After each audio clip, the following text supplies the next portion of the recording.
Yang menjadi persoalan utama di Jakarta, persoalannya banjir, macet, sampah, kemudian ketahanan pangan. Itu yang persoalan utama.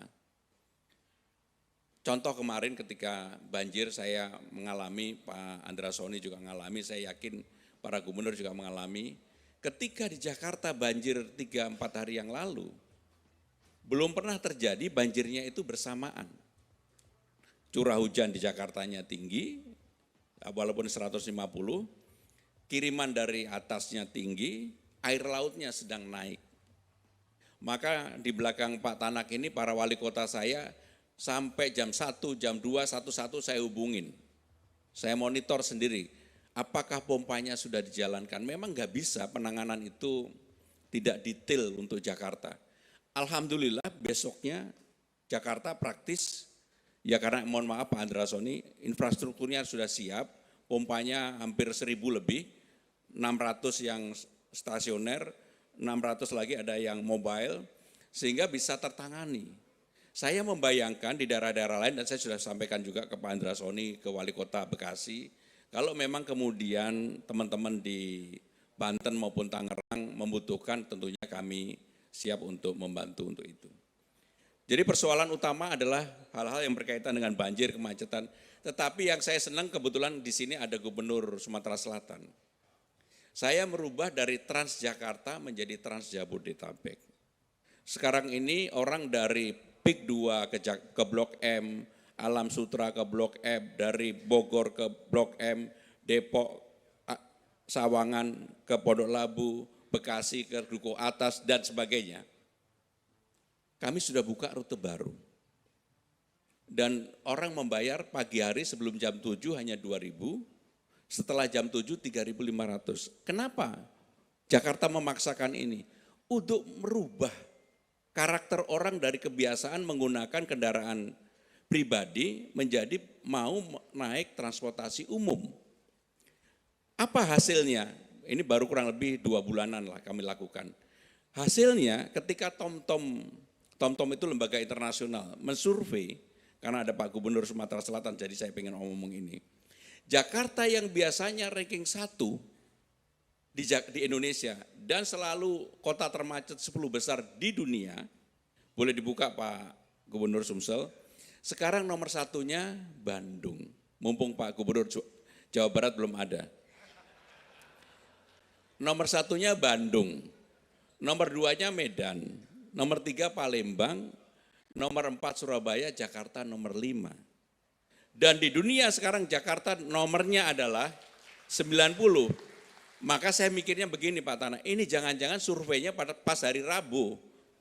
Kan hari Rabu saya paksa semua ASN naik kendaraan umum. ASN di Jakarta itu 62.000. Maka setiap hari Rabu saya cek kepada Direktur Utama Transjakarta berapa orang yang menggunakan Transjakarta, naik kurang lebih 120.000. Artinya apa? ASN-nya naik, keluarganya juga ikut naik. Sehingga kalau setiap hari Rabu, kalau ke Jakarta pasti kemacetannya berkurang banyak. Mungkin surveinya hari Rabu itu Pak. Bapak Ibu saudara-saudara sekalian, nah ini bagian yang terpenting yang ingin saya sampaikan. Bukan bermaksud apa-apa, seperti yang saya sampaikan, pengalaman panjang itu menjadi guru yang paling berharga. Saya terpilih sebagai anggota DPR 4 kali, tapi yang saya jalanin 2 kali. Pernah menjadi pimpinan DPR, pernah menjadi koordinator Banggar. Selalu semua yang berkaitan dengan Banggar itu mengerikan. Jadi menteri 2 periode, gubernur Jakarta, pernah juga menjadi sekretaris presiden. Sehingga dalam hidup saya selalu mendapatkan ujian. Kenapa saya menceritakan ini bukan maksud apa-apa, betul-betul bukan maksud apa-apa. Supaya saya sharing tentang bagaimana kita melawan itu. Saya pernah 10 tahun ngurusin kepresnya Presiden Jokowi. Semua kepres pengangkatan orang untuk menjadi pejabat lewat saya. Tetapi orang di luar gak ada yang tahu, karena memang saya juga gak mau, kecuali kalau yang berhubungan, misalnya Pak Gubernur Sumatera Selatan waktu itu minta untuk sekdanya. Pak Tanak belum ya. Tetapi hampir semuanya lewat saya. Dan itulah ujian terbesar.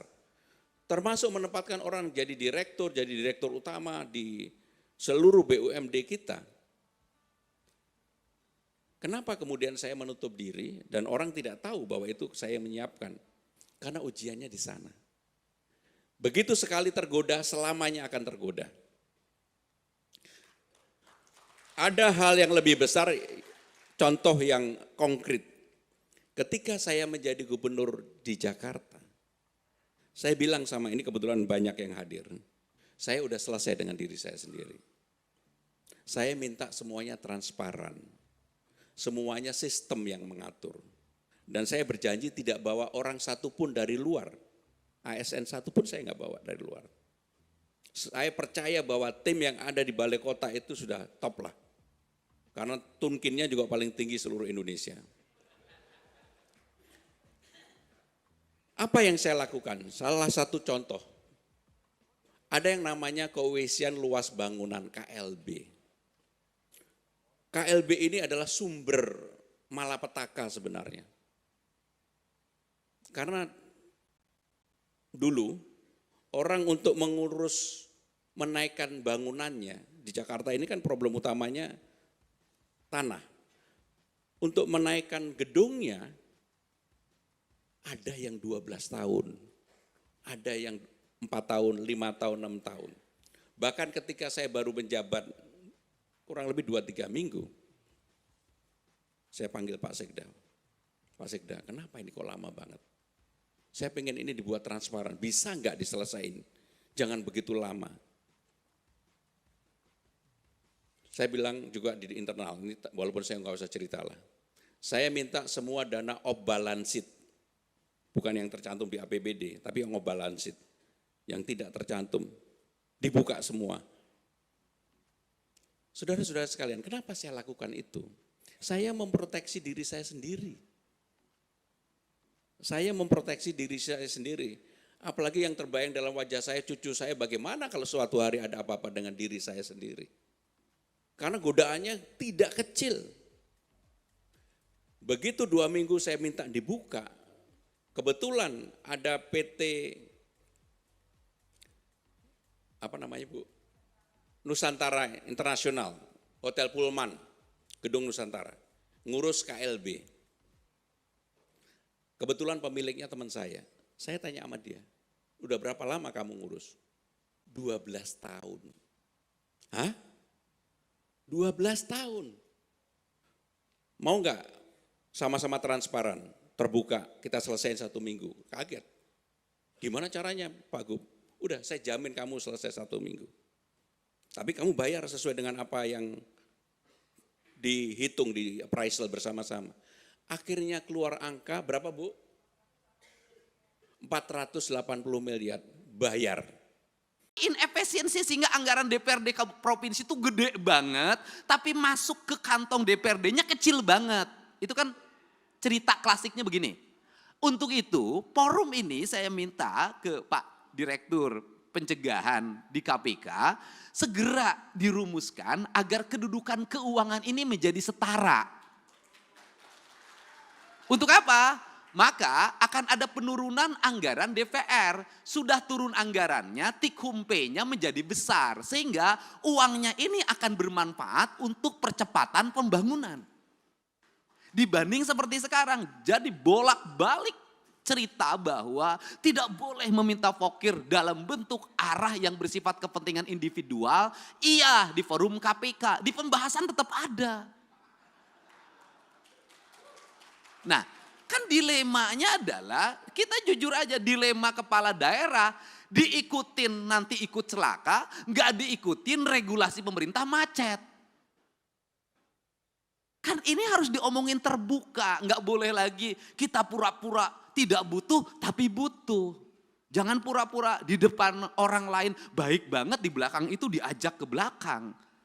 Ini hal yang harus Untuk itu saya meminta bantuan jajaran pimpinan KPK agar kedudukan keuangan DPRD itu sudahlah daripada tikumpenya diputerin dulu nyewa hotel, nyewa pesawat, langsung saja honor-honor diberikan berdasarkan rapat-rapat di DPR. Dari mulai rapat komisi, rapat badan musyawarah, rapat badan anggaran, rapat paripurna 1, 2, 3-nya, itu semua kalau sudah seperti ini anggota DPRD setiap hari akan di kantor. Karena kalau tidak ke kantor, tidak rapat, tidak dapat tikumpai.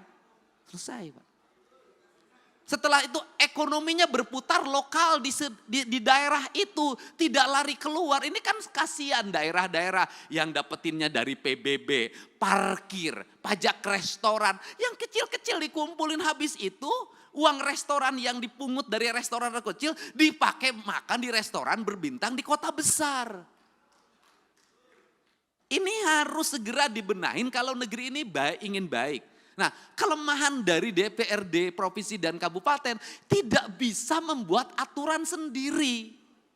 Karena seluruh aturannya dibuat oleh kementerian. Beda dengan DPR RI, bisa ngundang kementerian, langsung aturannya bisa direvisi. Itu bedanya. Modalnya sama, kedudukannya berbeda. Ini pertama. Yang kedua, di internal birokrasi ada inefisiensi birokrat. Apa itu? Jumlah pejabatnya banyak. Jumlah orang yang memiliki golongan 4B, 4C, 4D-nya itu banyak. Di provinsi, orang yang sudah punya jabatan itu nggak bisa kayak di kepolisian langsung menjadi perwira diparkirkan. Dia akan gugat ke PT UN, harus punya jabatan. Karena dia harus punya jabatan walaupun merit system, itu kan administrasi merit system itu. Bekerja itu kan bukan pada wilayah angka, pada wilayah eksekusi. Nah, akhirnya di hampir semua pemerintah daerah itu memiliki struktur jabatan yang sangat banyak, memiliki jumlah penjabat yang sangat gemuk, kemudian juga sistem pengelolaan birokrasinya tunjangan terhadap pegawainya adalah tunjangan kinerja. Ini inefisiensi keuangan yang sangat luar biasa, itu terambil dana untuk pembangunan, untuk itu sangat besar hampir 60%. Dan yang paling utama adalah hari ini kita harus tahu semua orang bahagia lewat apa? Laporan administratif yang bersifat digital. Akhirnya tukin-tukin itu hanya ditukerin dengan foto, dengan video. Tukin dengan foto dan video yang tidak berbasis praktis dan kebutuhan publik itu memiliki dampak yang luas terhadap rendahnya layanan birokrasi. Nah, kalau bicara rendahnya layanan birokrasi, apa sih yang dituntut oleh masyarakat terhadap pejabat publik? Ceritanya itu tidak panjang mereka itu. Satu, mereka pasti bercerita pengen punya jalan yang baik. Dua, pasti pengen punya cerita, punya layanan kesehatan yang memadai. Semakin dipilih oleh rakyat, maka rakyat ingin selalu free. Free puskesmas, free rumah sakit. Kemudian free sekolah, semua free. Seluruh free ini juga mohon maaf tidak berbanding terbalik dengan perilaku publik. Satu sisi negara mengeluarkan uang sedemikian besar untuk layanan publik, tapi publik juga tidak punya kesadaran untuk membangun postur dirinya. Saya berikan contoh, negara memberikan layanan terhadap layanan pendidikan free dari SD sampai SMA, terutama di sekolah pemerintah. Free. Tetapi di sisi lain, anak-anak sekolah kita uang jajannya 25.000 sampai 30.000. Tidak berbanding terbalik antara apa? Peningkatan ekonomi rakyat dengan beban belanja pemerintah yang tinggi. Akhirnya beban pemerintah belanja yang tinggi, rakyatnya juga tidak berikan edukasi untuk melakukan efisiensi dalam hidupnya. Akibatnya laju pertumbuhan ekonominya rendah dan konsumtif. Nah, hari ini tuntutan negara itu hanya mengarah pada pejabat negara.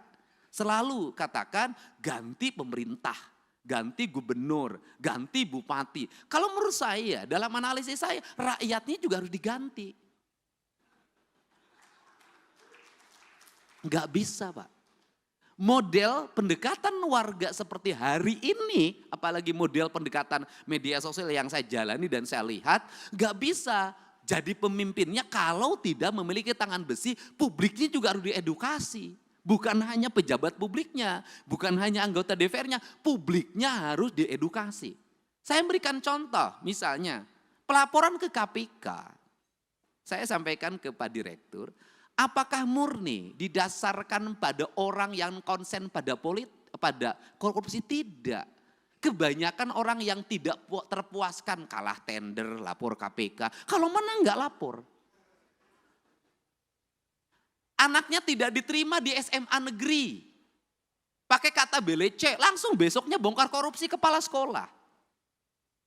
Nah, hari ini saya sampaikan ke Pak Direktur, korupsi bisa terjadi di desa. Kenapa? Setiap hari kepala desa didatangin orang yang mengaku ormas, orang yang mengaku LSM, orang yang mengaku wartawan. Itu sekali datang 10 orang, cepet itu dikasihnya. 1 juta tuh kepala desa sehari. Kemudian di kabupaten kalau bupati wali kotanya nggak tahan, pasti banyak orang yang mengaku A, mengaku B, itu melakukan tekanan dan nyari salah. Kemudian setelah itu dia bergaining, dapat jatah di kerjasama A, kerjasama B, kerjasama C. Nah, ini yang jadi problem adalah Pak Direktur, gubernurnya punya daya tahan. Misalnya para bupatinya punya daya tahan, tapi kepala SKPD-nya itu belum tentu punya daya tahan. Kenapa? Gubernur enak, SKPD-nya tinggi Pak, jauh jaraknya ke masyarakat. Kalau bupati wali kota itu dekat ke tetangganya, didatengin tiap hari pusing, akhirnya dilayanin.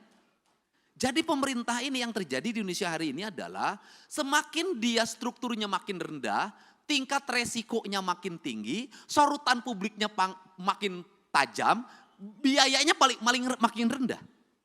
Sehingga ini problem yang harus segera dibenahi. Untuk itu terakhir, apa sih sebenarnya solusi dari ini semua untuk membalik branding publik?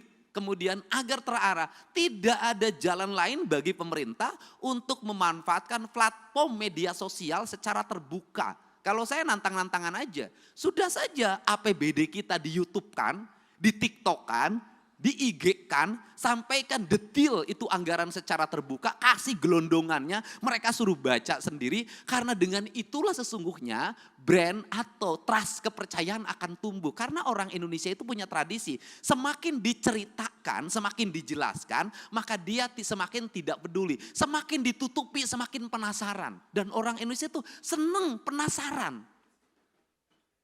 Semakin ditutupi, itu semakin penasaran, semakin diintip. Jadi kalau pintunya dibuka nggak berani masuk orang Indonesia. Tapi kalau pintunya dibuka dikit orang Indonesia tuh seneng masuk karena ini penasarannya. Jadi itu, cuman yang terakhir dibalik itu semua juga bahwa seluruh keterbukaan harus diimbangi juga dengan tingkat kesejahteraan aparatur dengan baik di luar ASN. Justru menurut saya yang berat dihadapi itu adalah para politisi. Standarisasinya tidak ada, tuntutan publiknya kuat, resikonya tinggi. ASN itu ada standarnya, politisi itu nggak ada standarnya. Ini problem. Politisi itu nggak bisa membedakan mana gaji, mana operasional. Kenapa? Karena gaji dan tunjangannya adalah operasional.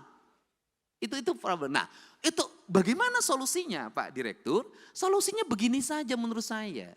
Daripada operasional digabungkan dianggap sebagai tunjangan bagi para pejabat negara, lebih baik dikasih float. Dari total APBD yang dimiliki, berapa plot yang disiapkan oleh pemerintah dalam bentuk nilai, misalnya gubernur itu misalnya taruhlah 5 miliar atau 10 miliar, yang itu bisa didisposisi untuk menyelesaikan problem-problem sosial secara langsung agar dia bisa eksekusi.